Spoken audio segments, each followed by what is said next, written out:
بسم اللہ الرحمن الرحیم الحمد للہ رب العالمین والعاقبۃ للمتقین والصلاة والسلام علی سیدنا محمد وعلی آلہ واصحابہ اجمعین، اما بعد۔ رمضان المبارک کا مہینہ اپنے اختتام پر ہے۔ اس موقع پر جبکہ روزے اپنے اختتام کو پہنچ رہے ہوتے ہیں، ہمیں صدقہ فطر جیسی عظیم عبادت کی ادائیگی کا حکم دیا گیا ہے کہ جو صاحب حیثیت، صاحب وسعت لوگ ہیں، انہیں چاہیے کہ وہ اپنے مال سے اللہ کے راستے میں صدقہ فطر نکالیں۔ جس صدقہ فطر کا نکالنا انسان کے لیے صرف عبادت کا اور اجر و ثواب کا ذریعہ نہیں بنتا، بلکہ اس سے روزوں کی پاکیزگی بھی ہوتی ہے، روزوں کے اندر ہونے والی کوتاہیوں کا ازالہ بھی ہوتا ہے۔ اس کی برکت سے انسان کے روزوں کی تلافی ہوتی ہے، جو غلطیاں ہو گئیں، کوتاہیاں ہو گئیں، اللہ تعالیٰ ان کی تلافی فرما دیتے ہیں۔ تو آج کی اس مجلس میں انشاءاللہ ہم صدقہ فطر کے متعلق کچھ اہم اور ضروری باتیں سمجھیں گے، جن میں اس کے کچھ فضائل بھی ذکر کیے جائیں گے اور اس کے کچھ اہم موٹے اور بنیادی مسائل بھی ذکر کیے جائیں گے، تاکہ ہمیں اس عظیم عبادت کی ادائیگی کا شعور ہو اور ہمیں پتہ چلے کہ اس عظیم عبادت کی سر انجام دہی سے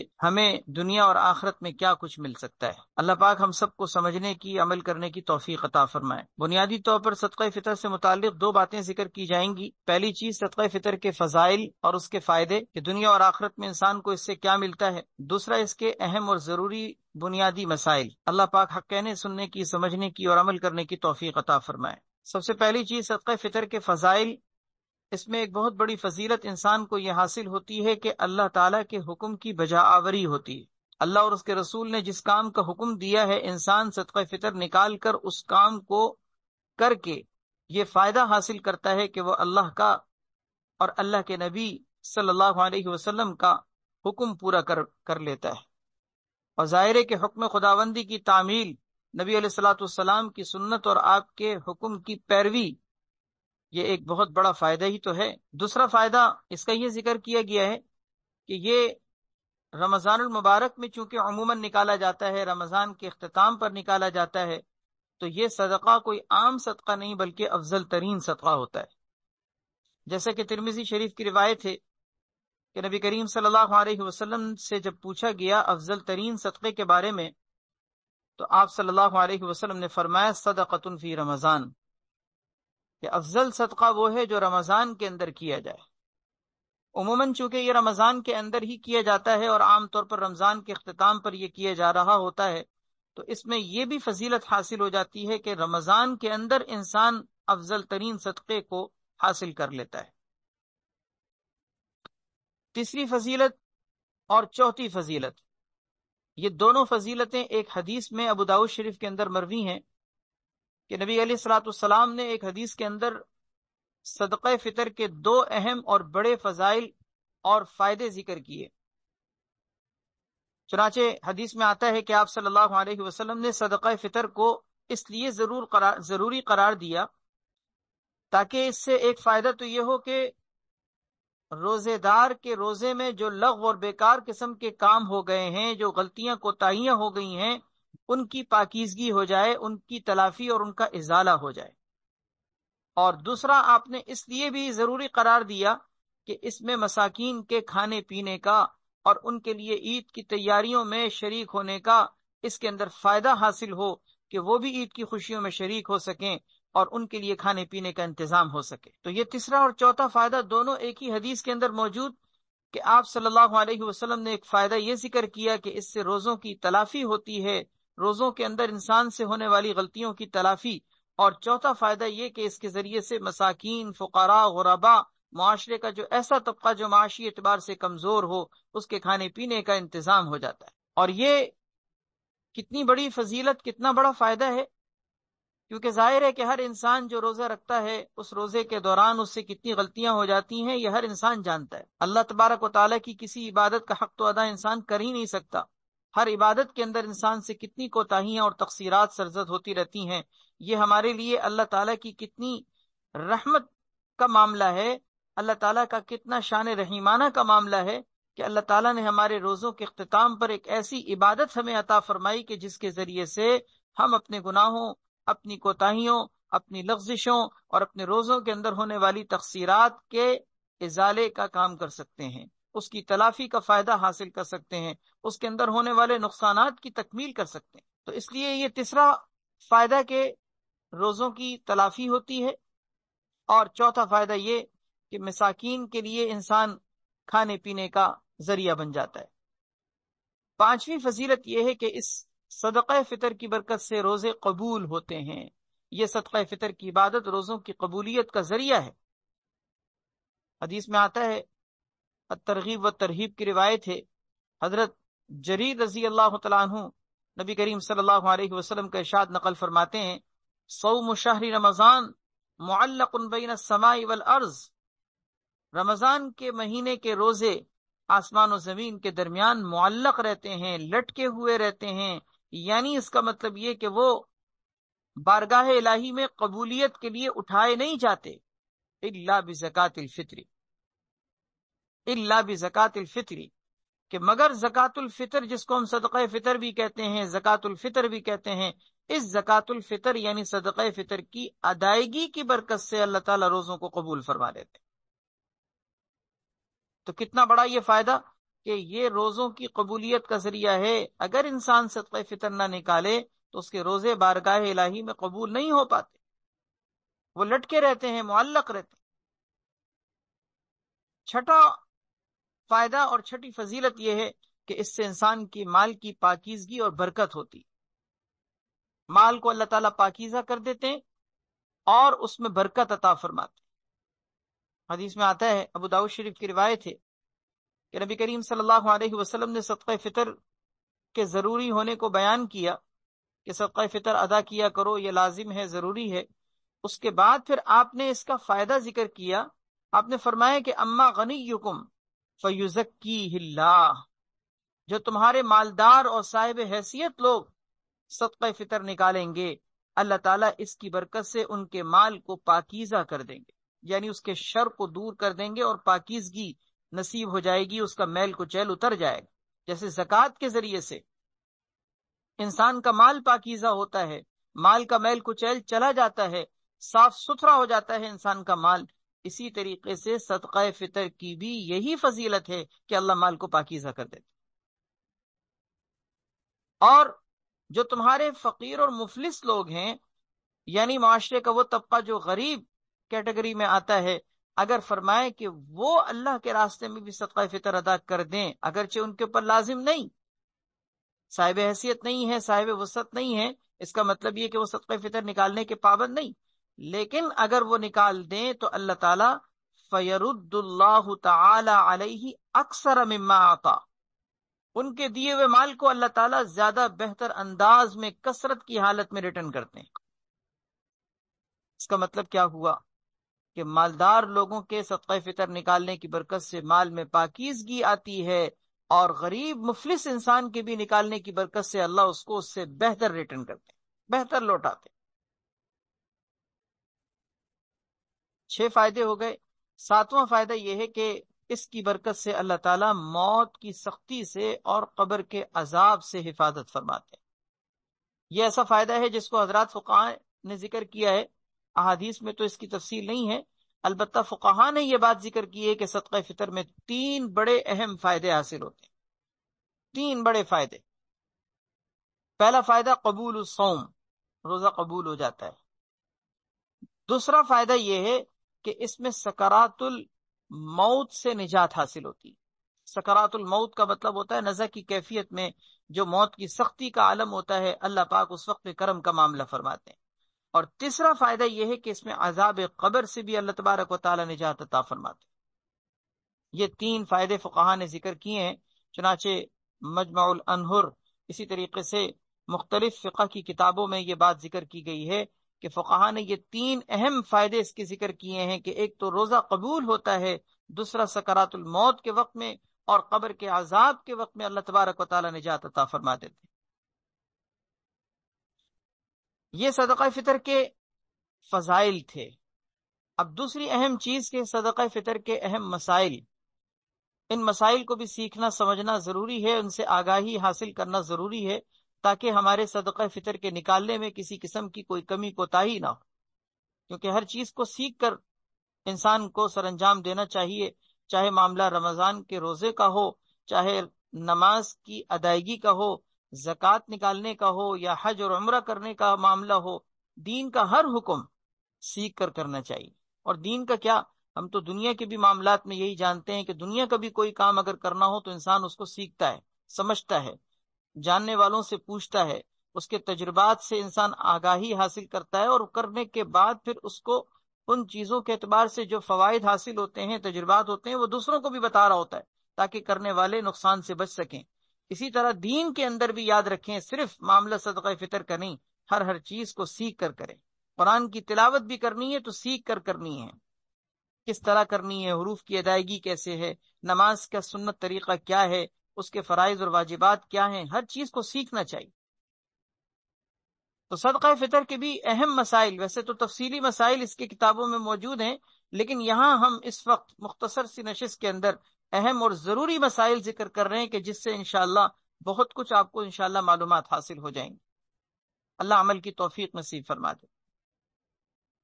صدقہ فطر کے مسائل میں سب سے پہلی چیز تو یہ سمجھ لیجئے کہ صدقہ فطر حکم کے اعتبار سے ادا کرنا یہ واجب کے درجے میں ہے، یہ کوئی نفل یا مستحب درجے کا کام نہیں ہے کہ آپ اگر کر لیں تو ثواب ملے گا، نہ کرنے کی صورت میں کوئی چلو گناہ کی بات نہیں، ایسا نہیں ہے۔ یہ کوئی اختیاری چیز نہیں ہے، یہ آپشنل چیز نہیں ہے کہ ہم چاہیں تو کر لیں اور نہ چاہیں تو نہ کریں، بلکہ یہ کرنا لازمی ہے، ضروری ہے، جس کو ہم شرعی اعتبار سے واجب کہتے ہیں۔ واجب اور فرض دونوں ہی کا کرنا ضروری ہوتا ہے، کسی چیز کا فرض ہونا، کسی چیز کا واجب ہونا، دونوں ایک ہی معنی میں ہیں کہ ان کا مطلب یہی ہے کہ ان کا کرنا ضروری ہے، نہ کرنے کی صورت میں گناہگار ہوتے ہیں۔ البتہ ان کے اندر اصطلاحی اعتبار سے جو فرق کیا جاتا ہے فرض اور واجب، یہ ان کی دلیلوں کے اعتبار سے فرق ہوتا ہے کہ فرض کا معاملہ چونکہ ایک اعلیٰ درجے کی اور قطعی دلیل سے اس کا ثبوت ہوتا ہے، لہذا اس کا انکار کرنا انسان کو کافر بنا دیتا ہے۔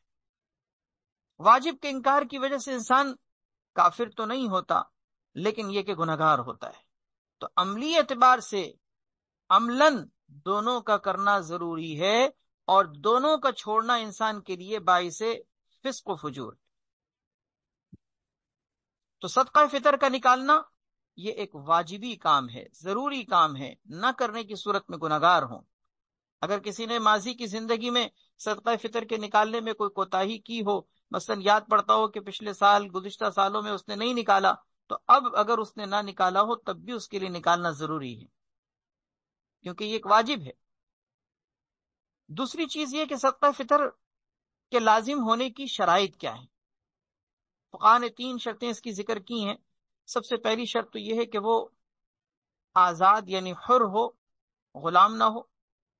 دوسری شرط یہ ہے کہ وہ مسلمان ہو، اور تیسری شرط یہ ہے کہ وہ نصاب کے بقدر مال کا مالک ہو۔ غلامی اور آزادی کا معاملہ تو اب نہ رہا، اب 2 شرطیں جو ہیں یہ سمجھنے کی ہیں کہ پہلی شرط اس میں یہ ہے کہ مسلمان ہونا، اور دوسری شرط یہ ہے کہ مالک نصاب ہونا۔ مسلمان ہونے کی شرط کا مطلب یہ ہے کہ کافر پر صدقہ فطر لازم نہیں، اس کے اوپر تو سب سے اہم چیز ایمان لانا لازم ہے۔ جب تک وہ ایمان نہ لائے اس کے لیے ان عبادتوں کی کوئی حیثیت نہیں۔ اور صاحب نصاب ہونا، اس کا مطلب یہ ہے کہ وہ بقدر نصاب مال کا مالک ہو۔ نصاب کا مطلب کیا ہے کہ 52.5 تولہ چاندی یا اتنی مالیت کے بقدر اس کے پاس رقم ہو، نقدی کیش وغیرہ کی صورت میں، سونا چاندی کی اتنی مالیت کا اس کے پاس زیور ہو، یا ضرورت سے زائد اتنی مالیت کا مال اس کی ملکیت میں ہو۔ ضرورت سے زائد، انسان کی اپنی ضرورت سے زائد بہت سی چیزیں ہوتی ہیں۔ مثلا اگر آپ کا رہائشی گھر ہے جس میں آپ سکونت پذیر ہیں، رہتے ہیں، آپ کی ضرورت سے زائد اگر کوئی مکان ہے، چاہے آپ نے اس کو انویسٹمنٹ کے طور پر رکھا ہو، جیسے کہ انسان پروفٹ کمانے کے لیے انویسٹمنٹ کے طور پر کچھ پلاٹ یا مکان وغیرہ لے کے ڈال دیتا ہے کہ قیمت بڑھے گی تو بیچوں گا، اس میں تو پھر معاملہ زکوٰۃ کا بھی آ جاتا ہے۔ لیکن اگر وہ انویسٹمنٹ کے طور پر نہ بھی ہو، آپ کی ضرورت سے زائد ہے، آپ نے مثلا رینٹ پہ دینے کے لیے آپ نے آمدنی کا ایک ذریعہ اختیار کرتے ہوئے کوئی مکان اس لیے خریدا ہے کہ میں اس کو آگے کرائے پہ چلاؤں گا، بیچنے کی نیت نہیں ہے، تو زکوٰۃ تو اس پر لازم نہیں ہے کیونکہ بیچنے کی نیت نہیں، لیکن صدقہ فطر آپ کا اس کے اوپر لازم ہوگا۔ کیوں؟ اس لیے کہ وہ آپ کی ضرورت سے زائد ہے۔ تو صدقہ فطر کے نصاب میں یہ ایک اہم پوائنٹ ہے جس کو سمجھنے کی ضرورت ہے کہ آپ کی ضرورت سے زائد مال بھی اگر 52.5 تولہ چاندی کی مالیت کے بقدر پہنچ گیا تو آپ صدقہ فطر کے نصاب کے بقدر مال کے مالک بن جائیں گے، اگرچہ زکوٰۃ آپ کے اوپر لازم نہ بھی ہو رہی ہو، صدقہ فطر پھر بھی لازم ہو۔ یہیں سے یہ بات سمجھ میں آ گئی کہ یہ جو عوام میں غلط فہمی مشہور ہے کہ زکوٰۃ اگر لازم نہیں ہو رہی ہے کسی شخص پر، جیسے اس نے اپنے آپ کو کلیئر کر لیا کہ میرے اوپر زکوٰۃ لازم نہیں ہے، تو وہ یہ سمجھتا ہے کہ میرے اوپر قربانی بھی نہیں ہے، میرے اوپر صدقہ فطر بھی نہیں ہے، حالانکہ ایسا نہیں۔ بعض اوقات ایسا ہوتا ہے کہ زکوٰۃ تو آپ کے اوپر لازم نہیں ہوئی لیکن صدقہ فطر لازم ہوتا ہے، جیسے میں نے اس کی ایک مثال آپ کے سامنے ذکر کی۔ ضرورت سے زائد مکان جو آپ کی رہائشی ضرورت سے زائد ہے، انویسٹمنٹ کے طور پر وہ آپ نے نہیں رکھا ہوا، آپ نے بیچنے کی نیت سے نہیں رکھا ہوا، زکوٰۃ آپ کے اوپر لازم نہیں ہے لیکن صدقہ فطر پھر بھی ہے۔ کیوں؟ اس لیے کہ ضرورت سے زائد مال ہے آپ کا۔ یہی معاملہ زندگی کے دیگر ساز و سامان اور اسباب زندگی کے اعتبار سے بھی ایسے ہی، ضرورت سے زائد مال اگر اتنی مالیت میں آپ کے پاس موجود ہے کہ آپ کے پاس 52.5 تولہ چاندی کی مالیت اس کی بن جاتی ہے، تو آپ صاحب نصاب صدقہ فطر کے اعتبار سے بن جائیں گے۔ تیسری بات یہ سمجھ لیجئے صدقہ فطر کے لازم ہونے کا نصاب کیا ہے۔ ابھی کچھ تفصیل دوسرے پوائنٹ میں گزر بھی چکی ہے، لیکن ایک دفعہ پھر میں اس کو ریپیٹ کر دیتا ہوں کہ صدقہ فطر کے لازم ہونے کا نصاب یہ ہے کہ 52.5 تولہ چاندی کی مالیت کے بقدر ضرورت سے زائد مال اگر آپ کے پاس آپ کی ملکیت میں ہے تو آپ صاحب نصاب ہیں۔ پھر اگر اس پر سال نہ بھی گزرا ہو تب بھی آپ کے اوپر صدقہ فطر کا نصاب مکمل ہے، آپ صدقہ فطر نکالنے کے پابند ہیں۔ سال کا گزرنا اس میں شرط نہیں ہے، اس میں عاقل یا بالغ ہونا شرط نہیں ہے، اس میں وہ 5 طرح کے مالوں کا ہونا بھی ضروری نہیں کہ جس کے اوپر زکوٰۃ لازم ہوتی ہے، یعنی سونا، چاندی، نقدی، مال تجارت اور مویشی۔ یہ جو 5 طرح کے مال ہیں کہ جن کے اوپر صرف زکوٰۃ ہوتی ہے، ان کے علاوہ کسی مال پر زکوٰۃ نہیں، لیکن صدقہ فطر کے اندر یہ شرط نہیں۔ ضرورت سے زائد مال بھی اگر 52.5 تولہ چاندی کی مالیت کے بقدر پہنچ جائے تو آپ صدقہ فطر کے نکالنے کے پابند ہیں۔ چوتھی بات یہ ہے کہ صدقہ فطر اگر لازم نہ بھی ہو تب بھی انسان صدقہ فطر نکال دے تو بہتر ہے۔ یہ بڑا اہم مسئلہ ہے۔ بہت سے لوگ یہ سمجھتے ہیں کہ جی صدقہ فطر مجھ پر لازم نہیں لہذا وہ نہیں نکالتے۔ ٹھیک ہے، مسئلے کی روح سے گناہگار نہیں ہوں گے، اگر شرعاً واقعتاً وہ صاحب نصاب نہ ہو تو ٹھیک ہے، صدقہ فطر ان کے اوپر لازم ہی نہیں۔ لیکن جیسا کہ بھی آپ کو یاد ہے کہ میں نے بھی حدیث آپ کے سامنے ابو داؤد شریف کی ذکر کی ہے کہ غنی آدمی صدقہ فطر نکالے تو اللہ اس کے مال کو پاکیزہ کر دیتے ہیں، مفلس اور غریب اگر نکالے تو اللہ اس کو اس کے دیے ہوئے مال سے زیادہ بہتر ریٹرن کرتے ہیں۔ اس حدیث کی بنیاد پر علماء نے لکھا ہے کہ صدقہ فطر لازم نہ بھی ہو تو انسان اگر نکال دے تو بہتر ہے، تاکہ ایک تو فائدہ یہ کہ انسان جو نکالے گا اللہ تعالیٰ اس کو اس سے زیادہ واپس لوٹائیں گے، دوسرا ایک بہت بڑا فائدہ جو اصل فائدہ ہے کہ انسان کے روزوں کی تلافی ہو رہی ہے نا۔ دیکھیں نا، روزے صرف امیر نے تھوڑی رکھے، روزے تو غریب نے بھی رکھے۔ روزہ جس طریقے سے روزہ رکھنے میں تلافی امیر سے ہوئی ہے غریب سے بھی ہوئی ہے، تو تلافی کرنے کے اعتبار سے ضرورت صرف امیر کو تھوڑی ہے، غریب کو بھی تو اس بات کی ضرورت ہے کہ وہ بھی اپنے روزوں کی تقصیرات کی تلافی کرے، اپنے روزوں کے اندر ہونے والی کوتاہیوں کا ازالہ کرے۔ اسی لیے بہتر یہی ہے کہ صدقہ فطر اگر لازم نہ ہو تب بھی انسان نکال دے۔ حضرت ابو ہریرہ رضی اللہ تعالیٰ عنہ کا تو یہ ارشاد دارقطنی کے اندر منقول ہے کہ وہ فرمایا کرتے تھے زکوٰۃ الفطر علی الغنی والفقیر، کہ صدقہ فطر غنی اور فقیر دونوں کے اوپر ہی لازم ہے. لازم کا مطلب یعنی اہتمام کے ساتھ دونوں کو نکالنا چاہیے. اگرچہ فقیر پر لازم تو نہیں ہوتا، لیکن اہتمام کے ساتھ اس کو بھی نکالنا چاہیے.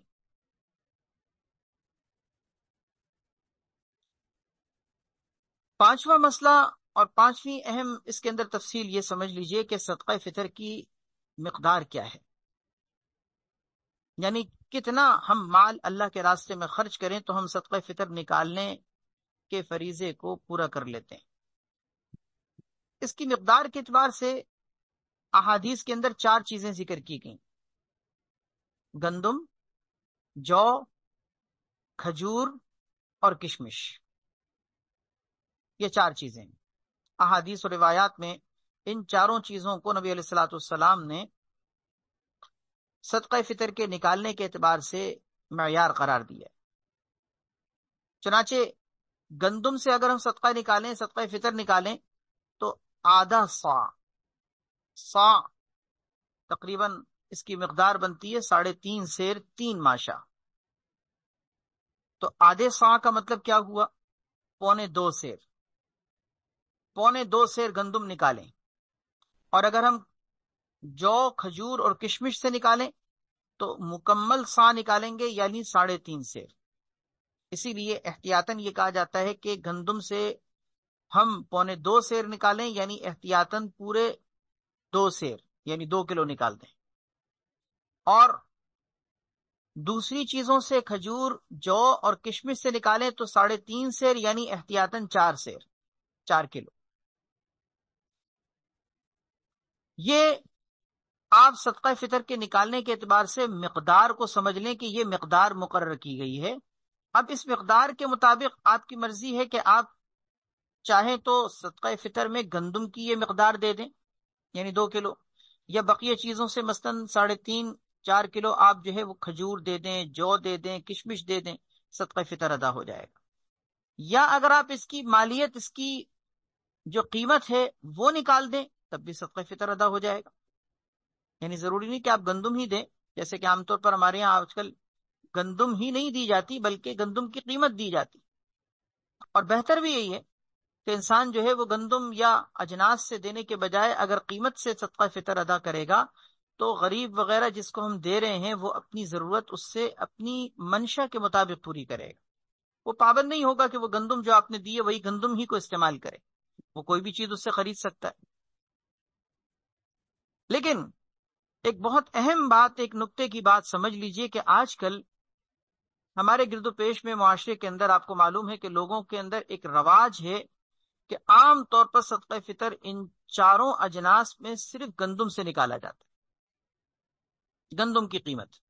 چنانچہ گندم آپ کو پتہ ہے کہ ان چاروں چیزوں میں سب سے سستی ہے.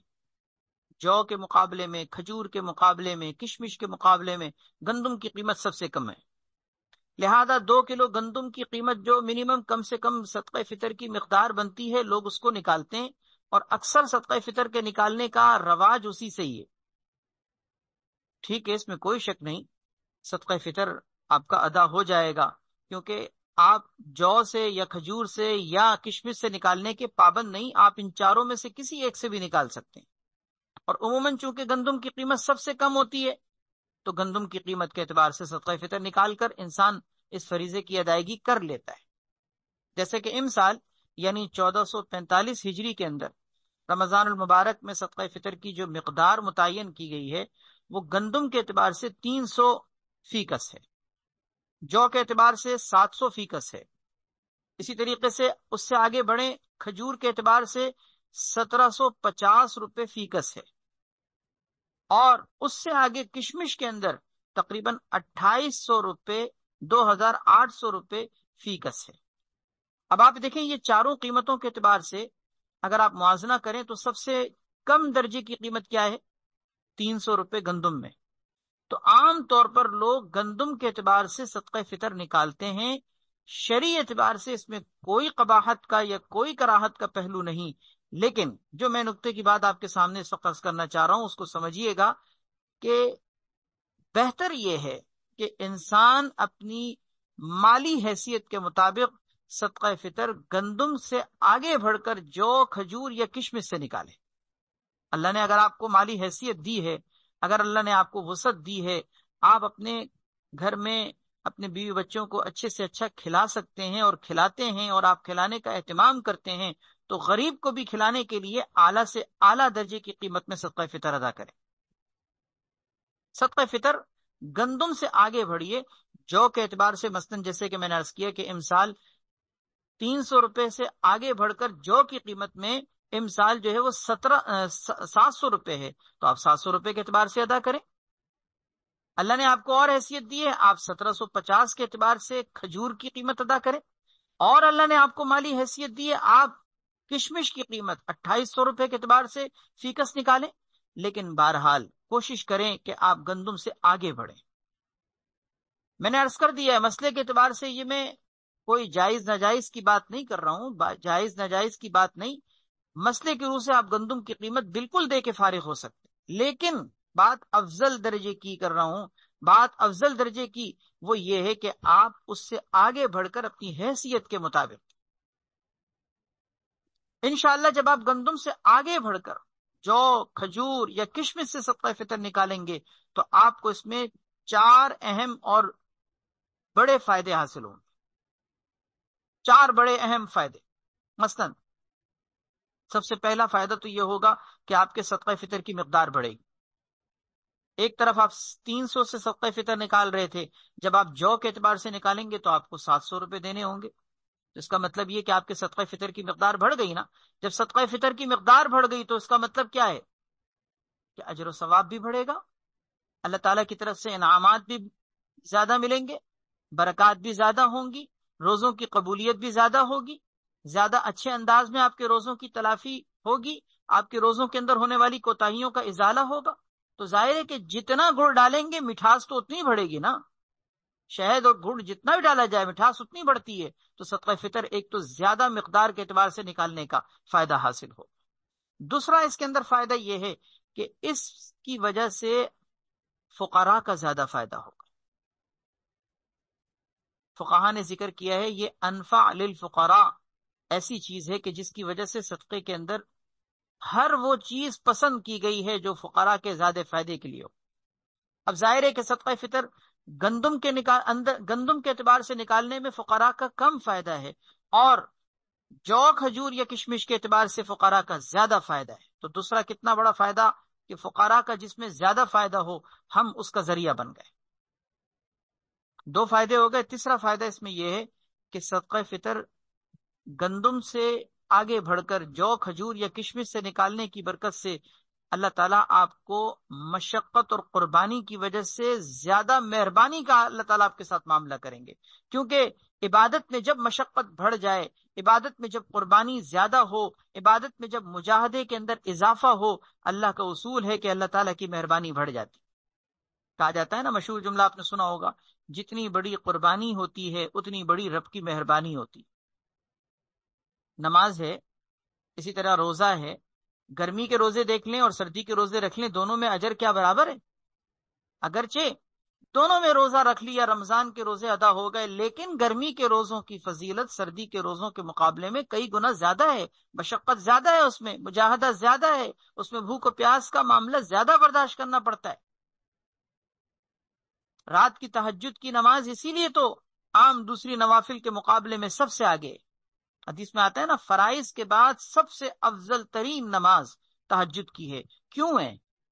حالانکہ یہی رات کی جو تہجد کی نماز اگر آپ دن میں پڑھنا چاہیں تو آپ کو اس سے ڈبل نماز پڑھنے کے اعتبار سے بھی وہ فضیلت نہیں مل سکے گی جو آپ رات کے اندھیرے میں تاریکیوں میں اٹھ کے پڑھیں گے تو ثواب ملے گا۔ کیوں؟ وجہ اس کی ہے کہ قربانی جتنی زیادہ ہوتی ہے مہربانی بھی رب کی زیادہ ہوتی ہے۔ تو اس کا ایک بڑا فائدہ یہ بھی ہے کہ انشاءاللہ آپ کی قربانی اور آپ کا مجاہدہ بڑھے گا، اور اس کی برکت سے انشاءاللہ رب کا نوازنے کا انداز بھی زیادہ ہوگا۔ چوتھا فائدہ اس میں یہ ہے کہ حدیث کے مطابق اس میں فقراء کے کھانے کا انتظام ہوتا ہے نا، جیسے کہ میں نے ابھی ابو داؤد شریف کے حوالے سے روایت ذکر کی تھی کہ اس کی برکت سے فقراء اور غرباء مساکین کے کھانے کا بندوبست ہوتا ہے۔ تو آپ جس طریقے سے اپنے بیوی بچوں کو کھانا کھلاتے ہیں اور اچھے سے اچھا کھلاتے ہیں، اس میں آپ یہ نہیں دیکھتے کہ میں کم سے کم درجے کا کھلاؤں، پیسہ بچاؤں، بخل اور کنجوسی نہیں کرتے، بلکہ اگر دو تین طرح کی چیز مارکیٹ میں ہو تو آپ کہتے ہیں کہ سب سے اچھے درجے کی ورائٹی کے اعتبار سے، کوالٹی کے اعتبار سے میں اپنے بچوں کو، اپنے بیوی بچوں کو اچھا کھلاؤں، اچھا پہناؤں، اچھا اڑاؤں، اچھے سے اچھا ان کو زندگی کے سامان سے ان کو آراستہ کروں۔ تو جب ہم اپنے بچوں کے لیے اچھے سے اچھے کا انتظام کر رہے ہیں، تو ہم جب یہ کام کریں گے کہ گندم سے آگے بڑھیں گے، تو انشاءاللہ اس کی برکت سے اللہ تعالی ہمیں یہ اجر و ثواب بھی دیں گے کہ ہم نے جو اپنے بچوں کا سوچا وہ ہم نے دوسروں کے بچوں کا بھی سوچا۔ کیونکہ جب ہم اپنے بچوں کو اعلیٰ سے اعلیٰ کھلا رہے ہیں تو ہم نے صدقہ فطر بھی لوگوں کو جو کھلانے کے اعتبار سے دیا وہ اعلیٰ سے اعلیٰ کو دیکھا۔ ہم نے یہ نہیں سوچا کہ منیمم بتاؤ، نہیں، ہم تو میکسیمم میں جانا چاہتے ہیں۔ کیوں؟ کیونکہ ہم اپنے گھر والوں کے اعتبار سے بھی میکسیمم چاہتے ہیں۔ حدیث میں آتا ہے نا، بخاری شریف کی روایت ہے، بڑی مشہور حدیث ہے، لا یؤمن احدکم حتی یحب لاخیہ ما یحب لنفسہ۔ تم میں سے کوئی شخص اس وقت تک مومن نہیں ہو سکتا جب تک کہ وہ اپنے بھائی کے لیے وہی چیز پسند نہ کرے جو وہ اپنی ذات کے لیے پسند کرتا ہے۔ تو ہمارا یہ دوہرا معیار کہ ہم اپنے لیے تو اعلیٰ سے اعلیٰ، اور جب معاملہ غریب کو دینے کا ہو تو پھر ہم یہ سوچیں کہ جی بتاؤ کم سے کم کتنی ادا ہو جائے گی۔ ٹھیک ہے، میں نے پھر کہا، میں بار بار عرض کر رہا ہوں اسی لیے کہ تاکہ کوئی یہ نہ سمجھے کہ میں کوئی ضروری ہونے کو بیان کر رہا ہوں۔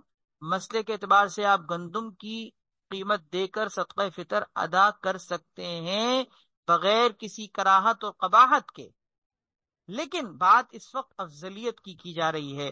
افضل درجہ بالکل اس میں کوئی شک نہیں، وہ یہ ہے کہ آپ اعلیٰ سے اعلیٰ دیں، تاکہ جو آپ نے اپنے گھر والوں کے اعتبار سے مزاج رکھا ہے اعلیٰ سے اعلیٰ کھلانے اور پلانے کا، اسی طرح آپ غریب کو دیتے ہوئے بھی منیمم کو نہ دیکھیں، میکسیمم کو دیکھیں۔ اللہ میں سمجھنے کی توفیق عطا فرمائے۔ بات سمجھ میں آ جائے تو عمل کیجئے، انشاءاللہ فائدہ ہوگا۔ نہ سمجھ میں آئے کوئی مسئلہ نہیں، آپ گندم کے اعتبار سے ادا کرتے ہیں۔ اس وقت جو صرف بات ذکر کی جا رہی ہے وہ یہ کہ گندم کے اعتبار سے نکالنے کے بجائے ہمیں آگے بڑھنا چاہیے۔ 5 باتیں ہو گئی۔ چھٹی بات، صدقہ فطر کس کس کی جانب سے ادا کرنا لازم ہوتا ہے؟ صدقہ فطر مرد پر اپنی جانب سے بھی لازم ہوتا ہے اور اپنی نابالغ اولاد کی طرف سے بھی لازم ہوتا ہے۔ بہت سے لوگ سمجھتے نہیں اس بات کو، وہ سمجھتے ہیں کہ شاید زکوٰۃ میں اپنی طرف سے دیتا ہوں، قربانی اپنی طرف سے کرتا ہوں، اپنے بچوں کی طرف سے میرے اوپر لازم نہیں ہے، لہذا بس میں نے کر دیا کافی ہے۔ ایسا نہیں۔ اگر آپ کے مثلاً اللہ تعالیٰ نے آپ کو 5 بچے دیے ہیں تو آپ اپنے ساتھ ساتھ اپنے ان بچوں کی جانب سے بھی ادا کرنے کے پابند ہیں۔ البتہ اس میں یہ ہے کہ وہ نابالغ بچے ہوں تو آپ کے اوپر لازم ہے، بالغ بچوں کی طرف سے ادا کرنا لازم نہیں ہے۔ لیکن اگر آپ ان کی طرف سے بھی ادا کر دیں، اپنی بیوی کی جانب سے بھی ادا کر دیں، اپنے فیملی کے دیگر افراد کی جانب سے، مثلا آپ کے ساتھ والدین ہیں، والدین کی طرف سے بھی ادا کر دیں، کوئی حرج نہیں۔ لازم ہونے کی بات یہ ہے کہ انسان پر اپنی جانب سے اور اپنی نابالغ اولاد کی جانب سے مرد پر لازم ہے۔ بالغ اولاد کی طرف سے بھی، بیوی کی جانب سے بھی، ماں باپ کی طرف سے بھی ادا کر سکتے ہیں۔ اسی طریقے سے آپ کسی اور کی طرف سے، مثلا خاندان کے کوئی اور دیگر افراد ہیں، ان کی طرف سے بھی نکالنا چاہیں نکال سکتے ہیں۔ البتہ ان کو انفارم کر دیں، کم سے کم ان کو بتا دیں کہ بھئی میں آپ کی طرف سے صدقہ فطر نکال رہا ہوں، مثلا بھائی بہن کی جانب سے۔ اسی طریقے سے خاندان کے دیگر افراد آپ کے ہیں جن کو آپ سمجھتے ہیں کہ میں ان کی طرف سے نکال رہا ہوں، تو ان کو بتا دیں کہ بھئی میں آپ کی طرف سے صدقہ فطر نکال رہا ہوں۔ 6 باتیں ہو گئی۔ 7ویں بات، صدقہ فطر کے واجب ہونے کا وقت کیا ہے، کس وقت لازم ہوتا ہے؟ صدقہ فطر اصل میں عید الفطر یعنی جو یکم شوال ہے، رمضان کے بعد جو یکم شوال عید کا دن ہوتا ہے، اس عید الفطر کے دن صبح صادق کے طلوع ہونے کے وقت، صبح صادق کے طلوع ہونے کا کیا وقت ہوتا ہے؟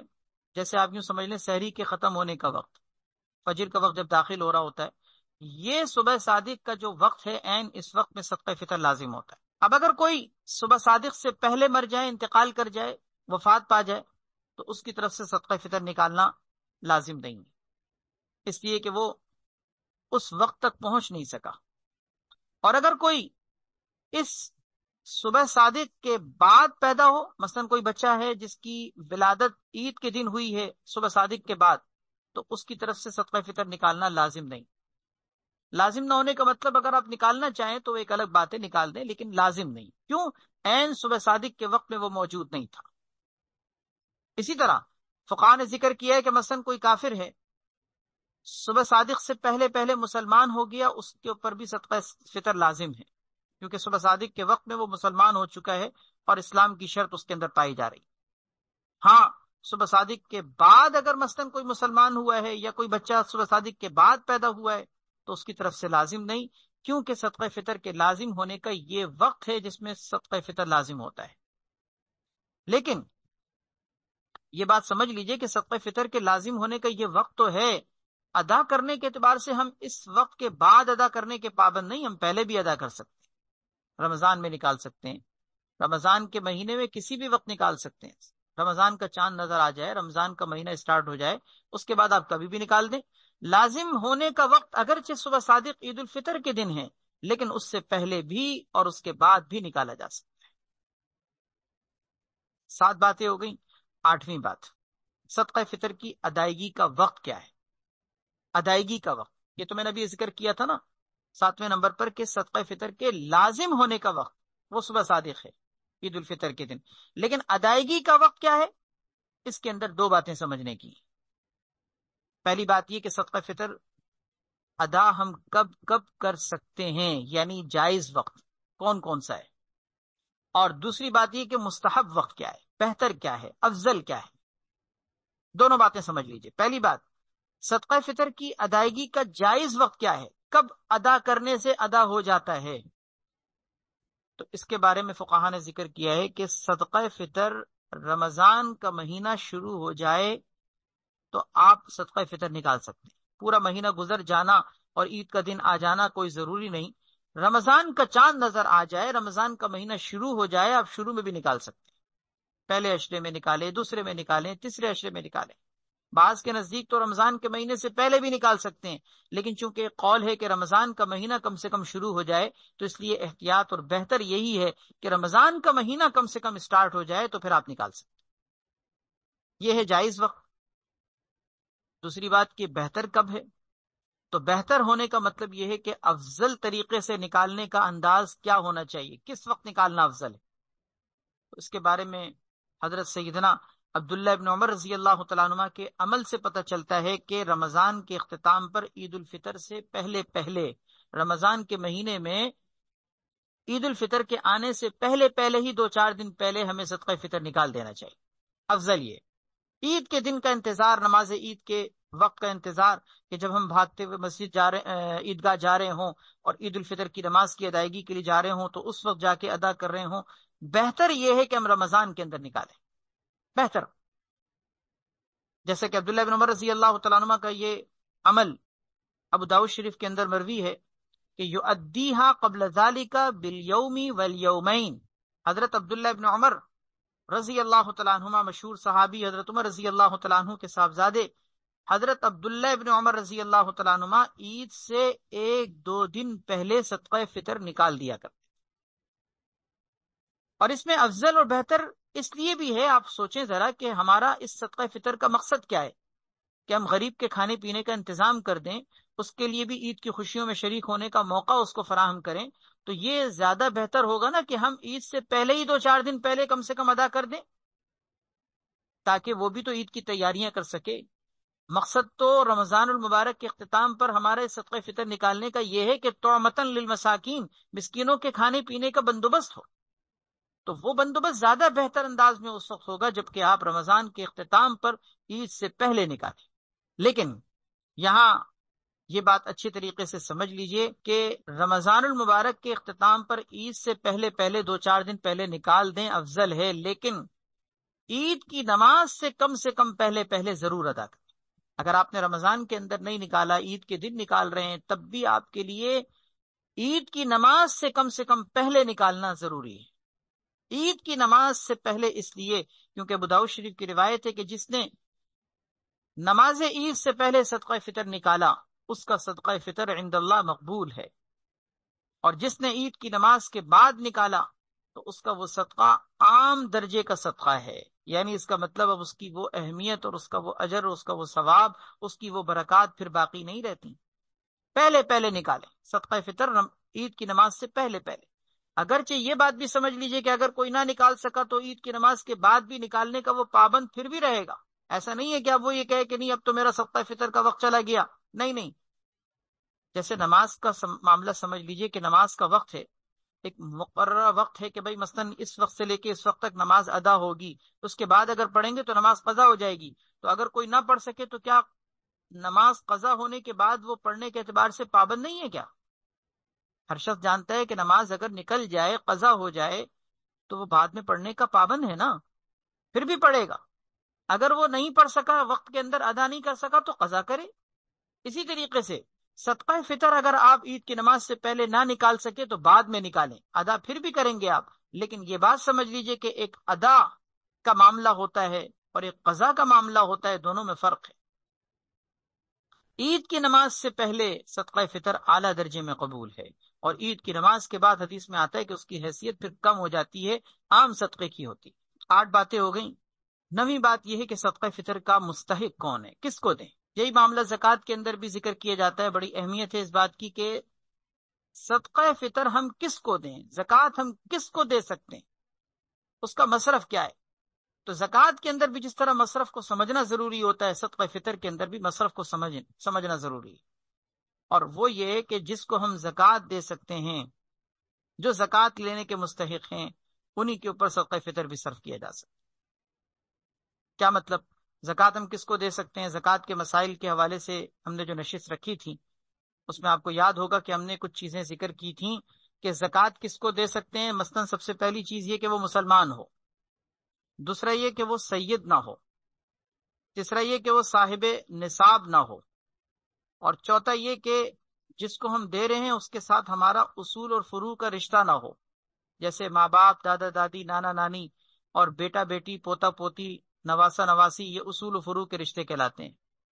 اسی طریقے سے میاں بیوی کا وہ ہمارا رشتہ نہ ہو اس سے، زوجیت کا، یعنی کوئی شوہر اپنی بیوی کو زکوٰۃ نہیں دے سکتا، بیوی اپنے شوہر کو زکوٰۃ نہیں دے سکتی. اسی طریقے سے صدقہ فطر بھی ان لوگوں کو نہیں دے سکتے، یعنی نان مسلم کو ہم صدقہ فطر نہیں دے سکتے. صاحب نصاب جس کی ملکیت میں 52.5 تولہ چاندی کی مالیت کے بقدر مال ہو، اس کو ہم صدقہ فطر نہیں دے سکتے. سادات فیملی سے تعلق رکھنے والے کو صدقہ فطر نہیں دے سکتے. اسی طریقے سے ہم کسی اپنے اصول و فروع کے رشتہ دار کو نہیں دے سکتے. ہم شوہر ہیں تو بیوی کو، یا بیوی ہے تو شوہر کو صدقہ فطر نہیں دے سکتے. اسی طرح صدقہ فطر کے اندر یہ بھی ضروری ہے کہ مالک بنا کر دیا جائے، مالک، تملیک جس کو کہتے ہیں. زکوٰۃ جس طریقے سے تملیک کے ساتھ ہوتی ہے، صدقہ فطر بھی تملیک کے ساتھ ہوتا ہے. عام طور پر لوگ تملیک کے اس مسئلے کو نہ سمجھنے کی وجہ سے بعض اوقات صدقہ فطر میں کوتاہی کرتے ہیں. مثلا مسجد کے چندے کے ڈبے میں ڈال دیا، کسی رفاہی ادارے میں وقف کے طور پر کوئی چیز خرید کے دے دی، یا مثلا ہم نے کوئی ایسی چیز اس سے بنا کر تیار کر کے لوگوں کے لیے پبلکل طور پر ہم نے عام کر دی کہ سب اس سے فائدہ حاصل کریں. مثلا کنواں کھدوا دیا، ہم نے کوئی پانی کی موٹر لگوا دی، ٹھنڈے پانی کی مشین لگوا دی، مسجد میں قرآن کریم رکھوا دیے، مسجد میں دریاں ڈلوا دیں، مسجد میں پنکھے ڈلوا دیے. اس طرح کے معاملات میں صدقہ فطر نہیں خرچ ہوگا. کیوں؟ وجہ یہ کہ تملیک نہیں ہے، کہ کوئی اس کا مالک نہیں ہے نا، ہم نے کسی کو مالک نہیں بنایا. جیسے زکوٰۃ کے اندر تملیک ضروری ہے، اسی طرح صدقہ فطر کے اندر بھی تملیک ضروری ہے. تو صدقہ فطر کا مستحق وہی ہے جو زکوٰۃ کے لینے کا مستحق. 10ویں بات، 9 باتیں ہو گئیں. 10ویں بات، صدقہ فطر اور زکوٰۃ میں فرق کیا ہے؟ کچھ فرق تو آپ کو پہلے بھی نصاب کے بیان کرنے میں سمجھ میں آیا ہوگا، مزید اس کی میں وضاحت کر دیتا ہوں کہ صدقہ فطر اور زکوٰۃ میں کئی طرح کے فرق ہیں. مثلا سب سے بڑا فرق تو حکم کے اعتبار سے کہ زکوٰۃ فرض ہے، صدقہ فطر واجب ہے. عملاً دونوں کا کرنا ضروری ہے، لیکن وہی فرق کہ جو فرض اور واجب میں نے عرض کیا تھا کہ انکار کرنے کی صورت میں فرض کا انکار کرنا کفر ہے، واجب کا انکار کفر نہیں ہوتا. لیکن عملی اعتبار سے زکوٰۃ نکالنا بھی ضروری ہے، صدقہ فطر نکالنا بھی ضروری ہے. دوسرا فرق یہ ہے کہ زکوٰۃ کے لازم ہونے کے لیے سال کا گزرنا شرط ہوتا ہے کہ مال پر سال گزر جائے.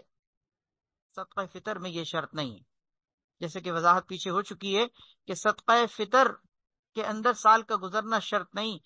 عید الفطر کے دن جو صبح صادق کے وقت میں انسان کے اوپر صدقہ فطر کے لازم ہونے کا وقت آتا ہے، اس وقت اگر آپ کی مالی حیثیت اس قابل ہے کہ آپ صاحب نصاب ہیں، صدقہ فطر لازم، چاہے آپ کے اوپر سال نہ بھی گزرا ہو۔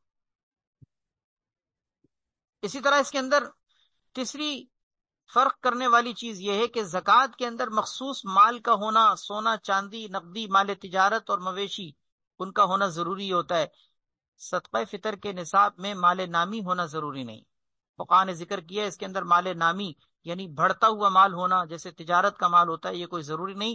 ضرورت سے زائد مال جس پر زکوٰۃ نہیں ہوتی کیونکہ وہ مال تجارت نہیں ہے، لیکن صدقہ فطر ہو جائے۔ مثال آپ کو یاد ہوگی، میں نے عرض کیا تھا، اپنی ضرورت کے گھر سے زائد گھر جو آپ نے انویسٹمنٹ کے لیے نہ رکھا ہو، وہ بھی صدقہ فطر کے نصاب میں کاؤنٹ کیا جاتا ہے، اگرچہ زکوٰۃ کے نصاب میں وہ کاؤنٹ نہیں کیا جائے گا۔ اسی طرح ایک فرق یہ ہے کہ زکوٰۃ کے لازم ہونے کے لیے عاقل اور بالغ ہونا شرط ہوتا ہے، کہ عاقل بھی ہو بالغ بھی ہو تو زکوٰۃ لازم ہوتی ہے، صدقہ فطر کے لیے ضروری نہیں۔ صدقہ فطر میں عاقل اور بالغ ہونا شرط نہیں، اگر کوئی مجنون ہے یا نابالغ ہے، اس کے پاس بھی اگر نصاب کے بقدر مال موجود ہو تو اس کی طرف سے صدقہ فطر نکالا جائے گا۔ اسی طرح ایک فرق یہ ہے کہ زکوٰۃ صرف اپنی ذات کی طرف سے دی جاتی ہے، صاحب حیثیت مالدار اپنے مال کی زکوٰۃ دیتا ہے، دوسروں کے مال کی زکوٰۃ دینے کا وہ پابند نہیں۔ شوہر ہے تو بیوی کی طرف سے، بیوی ہے تو شوہر کی طرف سے زکوٰۃ نکالنے کی پابند نہیں۔ ہاں نکالنا چاہیں تو عرض کر دیا گیا ہے پہلے بھی کہ وہ نکال سکتے ہیں، بتا کر انفارم کر کے، خبردار کر کے کہ بھئی میں آپ کی طرف سے نکال رہا ہوں، لیکن لازم ہر ایک انسان پر اپنی طرف سے ہوتی ہے بس۔ لیکن صدقہ فطر اپنے ساتھ ساتھ اپنے نابالغ بچوں کی طرف سے بھی نکالنا ضروری ہے۔ اسی طرح صدقہ فطر اور زکوٰۃ میں ایک فرق فقہاء نے یہ بھی ذکر کیا ہے کہ مال کے ہلاک ہونے سے صدقہ فطر ساقط نہیں ہوتا، جب لازم ہو گیا اب لازم ہے، اگرچہ مال ہلاک بھی ہو جائے پھر بھی لازم ہے۔ لیکن زکوٰۃ ایک ایسی چیز ہے کہ اگر مال ہلاک ہو جائے تو زکوٰۃ ساقط ہوتی۔ یہ وہ چند اہم فرق ہیں کہ جس کے ذریعے سے ہم زکوٰۃ اور صدقہ فطر کے مابین ان کے درمیان ہم مابین فرق سمجھ سکتے ہیں کہ وہ کیا چیزیں ایسی ہیں کہ جو فرق کرنے والے۔ صدقہ فطر سے متعلق 11ویں بات، بڑی اہم بات، کہ صدقہ فطر سے متعلق کچھ اہم کوتاہیاں سمجھیں کہ وہ کوتاہیاں کچھ ہمارے معاشرے میں جو عام طور پر پائی جاتی ہیں، عام طور پر ان کوتاہیوں کو سمجھیں تاکہ اس سے بچنے کا اہتمام ہو۔ مثلاً سب سے پہلی کوتاہی صدقہ فطر نہ نکالنا۔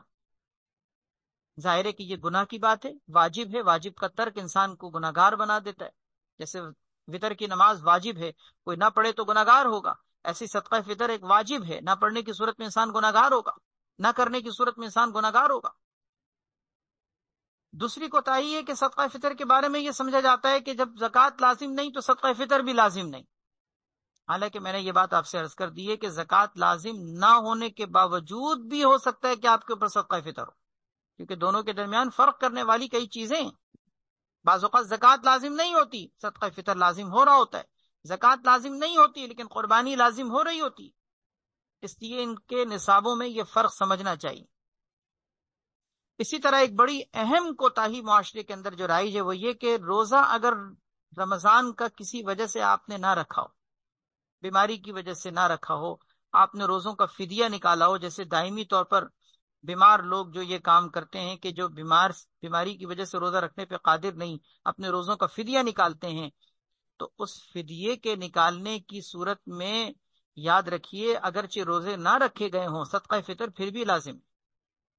یہ تھوڑی کہا جائے گا کہ میں نے تو روزے رکھے نہیں، میرے روزوں کی تلافی کی ضرورت نہیں، نہیں نہیں، روزے رکھنا اور اس کی تلافی ہونا یہ ایک الگ معاملہ ہے، یہ اس کی ایک حکمت ہے۔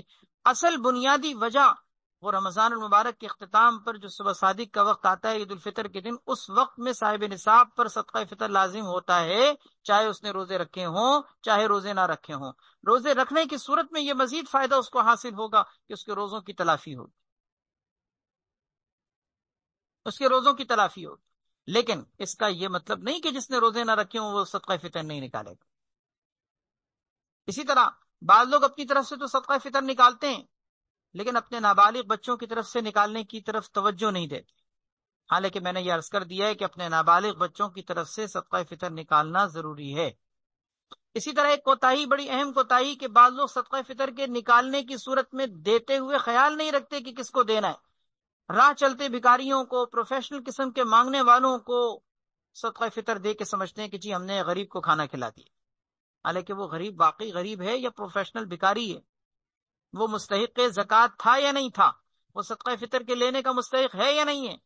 آپ اپنے صدقہ فطر نکالیں تو نکالنے کی صورت میں صرف یہ نہیں ہے کہ بس آپ نے اپنے پاس سے رقم خرچ کر دینی ہے جہاں چاہے، ایسا نہیں ہے. آپ دینے کے وقت میں پابند ہیں اس بات کے کہ دیکھ کے دیں، مصرف کو دیں، جگہ پہ خرچ کریں. زکوٰۃ کے دینے میں بھی یہی معاملہ ہے، صدقہ فطر کے نکالنے میں بھی یہی معاملہ ہے. اسی طرح ایک کوتاہی، بڑی اہم یہ کوتاہی ہے کہ صدقہ فطر کے اندر بعض لوگ عید کی تیاریوں میں، شاپنگ میں، تیاریوں میں اور مختلف قسم کی بھاگ دوڑ میں، تگ و دو میں بھول جاتے ہیں صدقہ فطر نکالنا، اور جا کر عید کی نماز پڑھ کے پھر یاد آتا ہے کہ جی سارے کام تو کر لیے، جوتی بھی خرید لی، کپڑے بھی بنا لیے، یہ بھی لے لیا، گھر والوں کو شاپنگ بھی کرا دی، صدقہ فطر صدقہ فطر تو نکالا ہی نہیں. او ہو. تو میرے بھائی بات یہ ہے کہ صدقہ فطر یہ ہماری عید کی تیاریاں، شاپنگ، ان ساری چیزوں سے مقدم ہیں. ٹھیک ہے، اللہ پاک نے ایک مذہبی تہوار کے طور پر ہمیں دین دیا، ہمیں اس کے لیے بھی خوشی منانی ہے، اس کے لیے بھی ہم اپنی اور اپنی گھر والوں کی تیاری کریں. لیکن صدقہ فطر یہ مسٹ ایک ایسی کرنے کی چیز ہے جس کے نہ کرنے کی صورت میں آپ کی عید کی نماز سے پہلے صدقہ فطر اگر رہ گیا تو آپ کو کتنی بڑی برکات اور خیروں سے محرومی ہو جائے گی. تو اس لیے صدقہ فطر اہتمام سے نکالیں. عید کی تیاریاں، شاپنگ اپنی جگہ، لیکن صدقہ فطر نکالیں اہتمام کے ساتھ. اسی لیے میں نے عرض کیا تھا کہ صدقہ فطر کو عید کے دن تک پینڈنگ میں نہ رکھیں. بہتر یہی ہے کہ صدقہ فطر عید الفطر سے پہلے رمضان کے آخری دنوں میں نکال کے فارغ ہو جائے. اسی طرح ایک کوتاہی کی بات یہ کہ صدقہ فطر عام طور پر بعض اوقات ایسا دیکھنے میں آتا ہے کہ لوگ اگر بیرون ملک کمانے کے لیے گئے ہوئے ہیں تو وہ پاکستان میں اپنے رشتہ داروں کو، اپنے گھر والوں کو، اپنے ماں باپ وغیرہ کو کہتے ہیں کہ بھائی میری طرف سے بھی صدقہ فطر نکال دینا. اب اگر کوئی مثلاً کینیڈا میں بیٹھا ہوا ہے اور وہاں سے وہ یہاں اپنے والدین کو کہتا ہے، اپنے بھائیوں کو کہتا ہے کہ بھائی میری طرف سے صدقہ فطر نکال دو، تو یہاں کے لوگ اگر مثال کے طور پر صدقہ فطر نکال رہے ہوتے ہیں تو دیکھا یہ جاتا ہے کہ بعض اوقات وہ وہاں کے رہنے والے کی طرف سے صدقہ فطر یہاں کی قیمت میں نکالتے ہیں. مثلاً منیمم گندم کے اعتبار سے 300 روپے اگر نکالا جا رہا ہے تو وہ اپنی طرف سے نکال رہے ہیں، اور اس نے اتنی رقم اپنے بھائی کی طرف سے بھی نکال رہے ہیں، اپنے بیٹے کی طرف سے بھی نکال رہے ہیں جو کینیڈا میں بیٹھا ہوا. حالانکہ کینیڈا میں رہنے والا بندہ جو گندم کھا رہا ہے، جو آٹا استعمال کر رہا ہے، جو ان اجناس کو استعمال کر رہا ہے، کیا اس کی قیمت یہی ہے؟ کیا وہ 2 کلو گندم کی قیمت کینیڈا میں یہاں کے اعتبار سے 300 روپے کی آ سکتی ہے؟ آپ سوچیں ذرا. تو گندم کی قیمت وہاں کے اعتبار سے جو بنے گی ڈالر میں، آپ اس کو کنورٹ کر کے آپ پی کے کرنسی میں استعمال کر لیں، خرچ کر لیں، ٹھیک ہے. ضروری نہیں کہ آپ کینیڈا میں ہی نکالیں. آپ کینیڈا سے حکم دے دیں ان کو، آپ وکیل بنا دیں، آپ ان کو اس بات کی اجازت دے دیں، وہ یہاں نکالیں. لیکن نکالیں گے وہ اتنی جتنی کہ آپ کے پاس، آپ کے علاقے میں 2 کلو گندم کی قیمت بنے گی.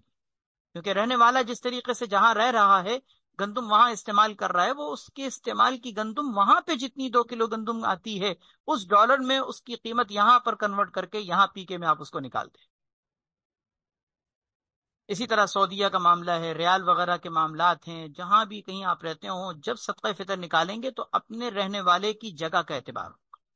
تو یہ کوتاہی بھی عام طور پر دیکھنے میں آتی ہے، لیکن الحمدللہ بہت سے لوگوں کو مسئلہ بتایا جاتا ہے، شعور ہوتا ہے، تو وہ اس چیز سے بچتے ہیں. تو اس چیز کا لحاظ رکھنا چاہیے. 12ویں اور آخری چیز یہ ہے کہ صدقہ فطر کے اندر اجناس دینا ضروری نہیں، آپ اس کی قیمت بھی دے سکتے ہیں. یعنی گندم دینا، جو دینا، کشمش دینا، کھجور دینا، یعنی 2 کلو یا 4 کلو، 2.25 سیر یا 3.5 سیر، یہ کوئی ضروری نہیں.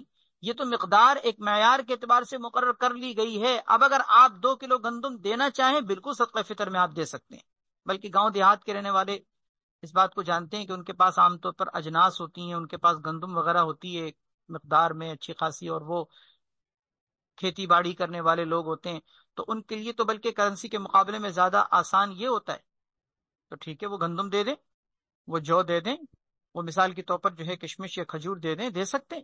لیکن بات یہ ہے کہ گندم دینا، کھجور دینا، کشمش دینا، اس کے بجائے اگر ہم قیمت دے دیں تو بالکل جائز، اس میں کوئی حرج نہیں.